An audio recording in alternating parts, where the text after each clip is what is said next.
and simple truth, and truth is seldom pure, rarely simple. That's true. You have to look within the community you're dealing with.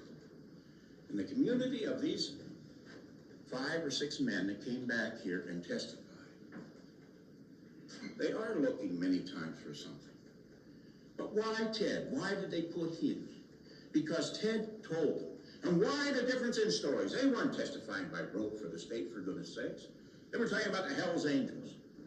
And I'm sure that that's what Ted said.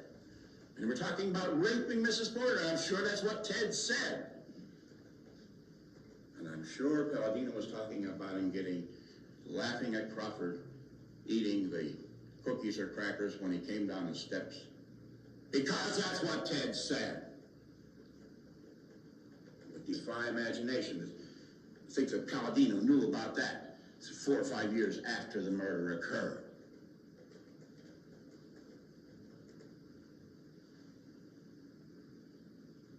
The case rests on that. It rests on the truth.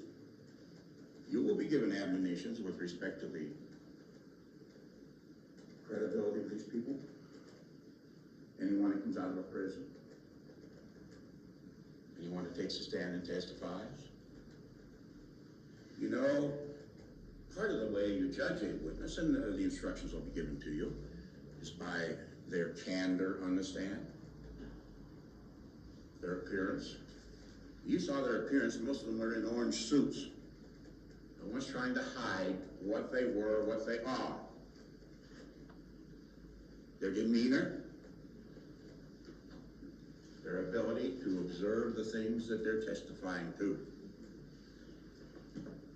And I submit to you, and in each and every case here, these men, if they submitted, if there was one, and I used the word smell many times with respect to fish, but if there was one overriding thing in each of their testimony, it was their obvious anxiety or fear of being in this courtroom and testifying. Every one of them talked not just for a deal they could cut, but for their safety. Their safety.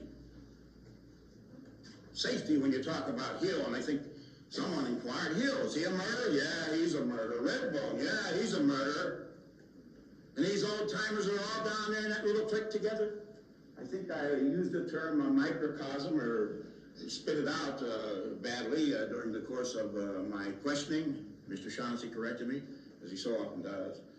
We do that to each other. It is a microcosm of society. You're in that prison, and you are living your life there. And you know you have to be there tomorrow. And you sure like to be out. And I don't disagree with anyone that says that. But by golly, you also know if you stay in it, and most of these people did. Caldwell was out completely. Shaw's in prison. Now we have Gladden, he's getting out. And he's being protected, as he told you. That's the one thing the prosecutors certainly can pledge and should pledge to any citizen, in prison or out, his safety. And that has been pledged. And my office stands behind that pledge in every way we can. The prosecutor's office, in the course of solving cases or helping police to solve cases of this magnitude, does make promises. And the integrity of my office has to be maintained. But nobody gives away the courthouse. And this guy was faced with 10 to 25, and Don Soke's down there for his life, along with the La Prensa conviction, the Spina conviction, excuse me.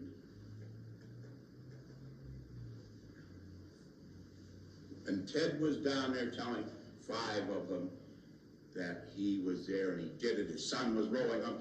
However you want to describe it, admitted taking part in these murders.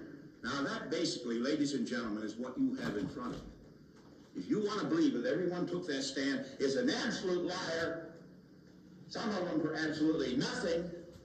The ones that get a little bit are even back in the institution and their lives in danger. If you want to believe that, then I'm sure you can and will.